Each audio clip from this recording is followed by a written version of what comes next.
La culpa. Como emoción humana, ¿qué es? La culpa y su resultante sentimiento de culpabilidad la hemos experimentado todos a lo largo de nuestras vidas, siendo una emoción que consideramos negativa, pues en definitiva nos hace sentirnos mal. Pero definir la culpa como algo negativo o positivo no es tan simple como identificarla a los sentimientos que pueden venir parejos a ella, sino que requiere un análisis más profundo e individualizado de todos los factores que intervienen. La culpa es una emoción, pero ¿qué son las emociones? Las emociones son indicativos, señales de nuestro cuerpo y psique que nos indican o propician estímulos útiles para identificar nuestro camino y acciones en la vida, facilitando nuestro proceso adaptativo al entorno en que nos movemos. El sentimiento de culpa es considerado como una emoción negativa que, si bien a nadie le gusta experimentar, lo cierto es que es necesaria para la correcta adaptación a nuestro entorno. Muchos autores coinciden en definir la culpa como un efecto doloroso que surge de la creencia o sensación de haber traspasado las normas éticas, personales o sociales, especialmente si se ha perjudicado a alguien. La culpabilidad, por tanto, surge ante una falta que hemos cometido. Su función es hacer consciente al sujeto que ha hecho algo mal para facilitar los intentos de reparación. Su origen tiene que ver con el desarrollo de la conciencia moral, que se inicia en nuestra infancia y que se ve influida por nuestras diferencias individuales y las pautas educativas. Y cuando sentimos culpa, normalmente cuando rompemos o creemos haber roto ciertas normas significativas, tanto personales como sociales, de carácter ético, natural, religioso, sexual, existencial, podemos encontrarnos ante una culpa de causa y efecto. Hicimos algo que pensamos que no debíamos haber hecho, o a la inversa, no hicimos algo que creíamos debía hacerse hecho y ahora nos sentimos mal, pudiendo ser todo esto algo real o imaginario. Resulta obvio que todos deseamos evitar el sentimiento de culpabilidad, pues es un sentimiento que nos lleva con facilidad a la tristeza, la vergüenza, la autocompasión, la mala conciencia, los remordimientos, provocando una mezcla de emociones y sentimientos que nos hacen sentir mal y que además se retroalimentan entre sí, dificultando su identificación y una superación positiva de los mismos. Existen personas que confunden esta emoción con la vergüenza, incrementando su malestar emocional, ya que al mezclar ambos sentimientos se retroalimentan entre sí, mientras que la culpa aparece ante el dolor por el daño causado. La vergüenza se experimenta cuando nos percibimos con una falta de habilidad o capacidad que se presumía que deberíamos de tener. Para entender la culpa hay que reconocer cuáles son sus elementos. Número 1. Acto casual, real o imaginario. Número 2. Percepción y autovaloración negativa del acto por parte del sujeto, es decir, la mala conciencia. Número 3. Emoción negativa derivada de la culpa, que son los remordimientos. Y número 4. La combinación de estos elementos pueden dar lugar a dos tipos de culpa. La culpabilidad sana o manifiesta. Esta se aparece como consecuencia de un perjuicio real que le hemos causado a alguien. Su utilidad reside en ayudarnos a respetar las normas y a no perjudicar a los demás. La culpa funciona aquí como un castigo cuando no las cumplimos.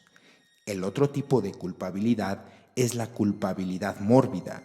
Esta no ha existido ninguna falta objetiva que justifique dicho sentimiento. A diferencia del anterior, este tipo de culpabilidad es destructiva y no nos ayuda a adaptarnos al medio. Cuando la culpa no funciona bien, es decir, que no cumple su función adaptativa, puede ocurrir por exceso, relacionada con alteraciones psicopatológicas como la depresión, o por defecto, que está asociada con elevados niveles de perfeccionismo. La culpa, al igual que la tristeza, la alegría, el enfado o la vergüenza, es una emoción básica que habremos podido experimentar con una gran cantidad de situaciones a lo largo de nuestras vidas. Resulta tan habitual que no es incluso extraño que haya aparecido repetidamente en un mismo día. Desde la psicología se ha podido definir como el sentimiento originado como resultado de una acción que ha provocado un daño, y en la cual se encuentran inmiscuida una sensación, en mayor o menor grado, de responsabilidad. Así, aunque la intensidad y el contexto en que la hemos sentido puede variar de una persona a otra, la mayoría coincidirá en que se trata de un compendio de sensaciones en cierta manera desagradable o incómoda. Si buscamos situaciones vitales donde haya aparecido esta particular emoción, podremos encontrar una variedad muy amplia de ejemplos que nos ayuden a identificarla. Aún así, en todas ellas podremos diferenciar dos tipos posibles de acontecimientos: aquellos en los que están involucradas directamente otras partes o personas. Por ejemplo, no debería haberle dicho eso a Juan, tendría que haber ido a ver a mi hermana, etc. Y los que se referirán únicamente a nuestra propia identidad o persona, como por ejemplo, debería de haber estudiado más, no sirvo para esto, etc. Bien es cierto, además, que existen situaciones que de por sí pueden acompañarse fácilmente de un sentimiento de culpa. Por ejemplo, situaciones como olvidarse de algo importante, hacer un comentario inadecuado o gritar a alguien de manera exagerada siendo conscientes de que ha estado fuera de lugar, acostumbran a traer consigo mismas la culpabilidad. En todas ellas, pero, la interpretación que hagamos de nosotros mismos en relación a lo que hayamos o no hecho o dicho, jugará un papel crucial para explicar el malestar consecuente. Por ello, resulta particularmente relevante analizar el grado de responsabilidad que poseemos sobre la situación. De esta forma, cuando este sentimiento sea elevado, se producirá un malestar emocional traducido en diferentes sensaciones como angustia, irritabilidad, nerviosismo, ganas de llorar, entre otros. Y si este persiste, puede originarse cuadros específicos como la depresión o ansiedad que pueden actuar como potenciadores de este malestar. Además de esto, y aunque en muchas circunstancias la culpabilidad sea legítima y proporcionada, en ocasiones podemos cometer una serie de errores que favorecen que se genere un sentimiento de culpa excesivo e inadecuado. A continuación, se exponen algunos de los principales sesgos que cometemos y mecanismos posibles para afrontarlos. Número 1. Erradicar a no aceptar la emoción. Ante las emociones intensas y especialmente molestas, es típico que queramos evadirlos o suprimir el malestar que nos produce evitándola. Como hemos expuesto, nos encontramos ante un sentimiento no solamente muy frecuente, sino también necesario. Así, aunque ciertamente produce cierto malestar, es importante identificarlo y vivirlo, procurando identificar las causas de su aparición. Esto nos aportará un aprendizaje emocional muy significativo. Número 2. Atribución incorrecta de culpa o exceso de responsabilidad. En el primer caso, podemos cometer el error de atribuirnos de manera equivocada la culpa de un acontecimiento, cuando quizás nuestra repercusión es mínima o nula. En otras ocasiones, aunque hayamos sido partícipes o mínimamente responsables de lo que ha pasado, tendemos a exagerar nuestros actos alimentando así el malestar. Por ello, debemos aprender a adoptar puntos de vista realistas sobre las situaciones, buscando pruebas a favor y en contra de aquellos pensamientos y creencias que nos estén haciendo sentir mal. Número 3. Atención selectiva. Uno de los defectos que se produce cuando este tipo de sentimiento nos abruma recae en fijarnos o recordar aquellos aspectos que nos confirmen que pudimos haber hecho mejor las cosas. De esta forma, echando la mirada hacia atrás, Buscamos evidencias de que actuamos de manera negativa y nos centramos en aquello que nos confirma, que nos culpabilice todavía más. Así, aunque es importante aceptar de manera realista la culpa, es importante no olvidarnos de atender a aquellos hechos que nos ayudan a sentirnos mejor, adoptando una mirada más de presente a futuro y no tanto de presente a pasado. Número 4. Desvalorización. Otro de los aspectos clave es el diálogo que mantenemos con nosotros mismos, es decir, el diálogo interno. Las críticas a nuestra forma de ser y a nuestro comportamiento pueden ser constantes, entrando en una esfera de muy poca positividad o bienestar para nuestro estado de ánimo. Estos, además, acostumbran a ser generales, exagerados y dicotómicos. En este sentido, los mensajes que nos demos deben tener en cuenta también los aspectos positivos y sobre todo aquello que nos ayude a ver o relativizar nuestra actuación o afrontamiento negativo. En resumen, la culpa ocupa una parte inevitable de nuestra vida y esta resulta particularmente importante y útil reconocerla. Inmiscuidos en esta, aparecen toda una serie de elementos como sensaciones, pensamientos, comportamientos que pueden aumentar el malestar que ya de por sí nos puede generar. El reconocimiento y trabajo de las emociones supone una de las piedras angulares de nuestro bienestar. Una de las mejores defensas contra la culpa nace del reconocimiento de su origen opresor. El poderoso castiga al desobediente produciéndole males que dependen de su gravedad, del poder del poderoso y de un estado de ánimo, no de lo que haya hecho el desobediente. El castigo asusta pero no educa. El poderoso nos ahorra policías que descubran al desobediente y carceleros que lo castiguen cuando mete la cabeza en los oprimidos la idea de culpa, sentimiento malsano. Una cosa es la conciencia de haber errado, de haber actuado mal y la disposición a corregir y a reparar, y otra, muy, pero muy distinta, el sentimiento de culpa por la cual uno debe de ser castigado. Esta versión no es fácilmente aceptada por las creencias religiosas en una soberbia buena del Todopoderoso y una soberbia mala de Satanás el desobediente. Las defensas contra la culpa se pueden convertir en un aspecto primordial en la personalidad del individuo. Existen múltiples métodos que se pueden utilizar para evadir la culpa. Estos incluyen, por ejemplo, la represión es usada usualmente por el ego contra los impulsos instintivos, pero en ocasiones es empleada contra la misma conciencia. Si la defensa falla, entonces, en un regreso reprimido, la persona puede sentirse culpable por años después de acciones cometidas a la ligera en el pasado.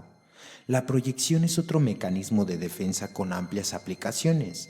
Puede tomar la forma de culpa a la víctima del accidente, de alguien más o de la suerte, o de la mala suerte que puede ser sujeta a críticas, siendo la teoría de la víctima que tiene la culpa por haber atraído la hostilidad de otra persona. De manera alternativa, no la culpa, sino la agencia condenatoria podría estar siendo proyectada a otra persona, con la esperanza de que las acciones propias sean vistas de manera más favorable que en la propia conciencia. Cuando la culpa se la pone a uno mismo, partiendo de esta premisa, se deja claro que la culpa es la decisión exclusiva del sujeto para estar poniéndose la condena a sí mismo.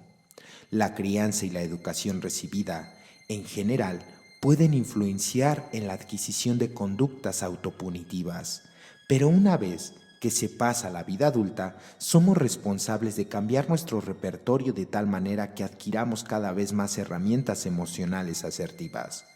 Cuando se es niño, muchas veces, los padres no pueden brindarle a sus hijos la opción de adquirir una segunda lengua.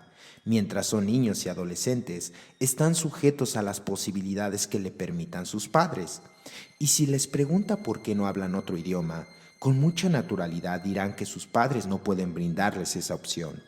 Pero en cuanto se es adulto, ya no pueden justificarse hablando sobre lo que sus padres no pudieron brindarles, pues teóricamente ya es absoluta responsabilidad de ellos proveerse de todas las herramientas profesionales necesarias para competir en el mercado laboral. Y cuanto más necesitados estén de una herramienta para destacarla en el campo profesional, mayor debería ser su esfuerzo por conseguirlo. De la misma manera, si nuestros padres no pudieron brindarnos las herramientas necesarias para tener salud mental y por ende calidad de vida, de adultos es nuestra responsabilidad adquirir nuevos recursos. Por eso, utilizar la culpa asertivamente es una decisión absoluta de la persona. Lo ideal es saber gestionar estas creencias y sentimientos para hacer que nuestra calidad de vida mejore en aquellas áreas en las que puede mejorar. ¿Por qué se debe exterminar la culpa cuando no es asertiva? La culpa genera sentimientos desgarradores, como lo hemos mencionado anteriormente, porque hace prisionera a la persona ante una situación emocional. Por ejemplo, imaginemos que cerca de donde vivimos ocurre un desastre natural y muchas personas queridas se vieron afectadas. Sentimos su dolor y preocupación. Por tanto, si está en nuestras posibilidades, corremos a auxiliarlos, procurando dar lo mejor de nosotros ante la catástrofe. Casi impensable sería que una persona se coloque unas esposas en sus manos y se ate a la cama, de tal manera que sienta el dolor de sus amigos, pero sin poder hacer nada. Es precisamente ese el panorama que asumen las personas que se culpan, se quedan paralizadas, se lamentan, sienten dolor, pero no asumen acciones que le permitan mejorar el panorama. Se quedan atadas, prisioneras, en sus sentimientos sin capacidad de colaborar. Es necesario aclarar que en ocasiones las personas claramente asumen la responsabilidad de sus actos, en el tanto buscan maneras de compensar su error. Por ejemplo, si en una pareja uno de los dos fue infiel, es posible que se reconozca el error y que la persona luche por recuperar la confianza, de tal manera que no queda en lamentaciones o sanciones, sino en una manera de volver a recuperar la estabilidad emocional de la pareja en caso de querer continuar juntos. Es decir, la culpa nos permite sensibilizarnos ante el sentimiento humano y por ende delimitar ciertas acciones para la sana convivencia. Esta sería la utilización asertiva de la culpa. No obstante, en muchas ocasiones las personas se sienten culpables por acontecimientos que no son su responsabilidad. Volviendo a uno de los ejemplos, sería como si la persona se sintiera responsable por el desastre natural, el cual arrasó con el vecindario y por ende comience a disculparse con los otros y no logre continuar con su vida por la tristeza que le ocasiona la experiencia. De esta misma manera, las personas pasan gran cantidad de su vida sumidas en esta creencia irracional de que es responsable de acontecimientos que pertenecen al propio transcurso de la vida. Y lo difícil del caso es que se genera un círculo, pues al paralizarse y no buscar maneras alternas de mejorar la situación, se cae en el reclamo o las lamentaciones constantes. Por eso, cuando se les ayuda a las personas a encauzar la culpa, se les cuestiona si realmente desean liberarse de los sentimientos desagradables. La pregunta más importante que se debe hacer es: ¿quieres realmente asumir la responsabilidad de tu vida? Porque eso implica en muchas ocasiones emprender acciones que inconscientemente evitamos asumir. En algunos casos, de hecho, nos damos cuenta que es más cómodo estar lamentándonos por el pasado que empezar a construir el presente. Otro aspecto importante a mencionar es el tema de la culpabilidad y su temporalidad. La culpa, como ya se mencionó, nos ayuda para sensibilizarnos ante aquellas acciones que hacemos o dejamos de hacer y que nos permiten enmendar o mejorar como personas, pero debe estar inscrita dentro de un tiempo, tiene un ciclo y tiene un fin, así como un objetivo que, como se menciona, se centra en la superación. No obstante, se distorsiona su uso cuando incita pero no finaliza, es decir, cuando nos sentimos mal por una falta que cometimos pero continuamente nos estamos recriminando una y otra vez. En materia legal suele escucharse que una persona paga condena solo una vez por delito. En este caso es igual. La persona realmente se arrepiente del daño cometido, se disculpa, demuestra su arrepentimiento y continúa viviendo. Sin embargo, A muchas personas se les hace imposible poner ese punto final y reviven una y otra vez sus sentimientos negativos por el daño que ocasionaron a la otra persona. En este punto se les suele sugerir las siguientes preguntas. ¿Cuál es el fin de convivir con este sentimiento de culpa? ¿Será acaso que la culpa nos funciona para victimizarnos, manipular o evitar asumir responsabilidades? Es sumamente importante que las personas encuentren la verdadera razón por la cual se siguen culpabilizando, ya que es el inicio para lograr obtener verdaderos cambios de juicios y actitudes.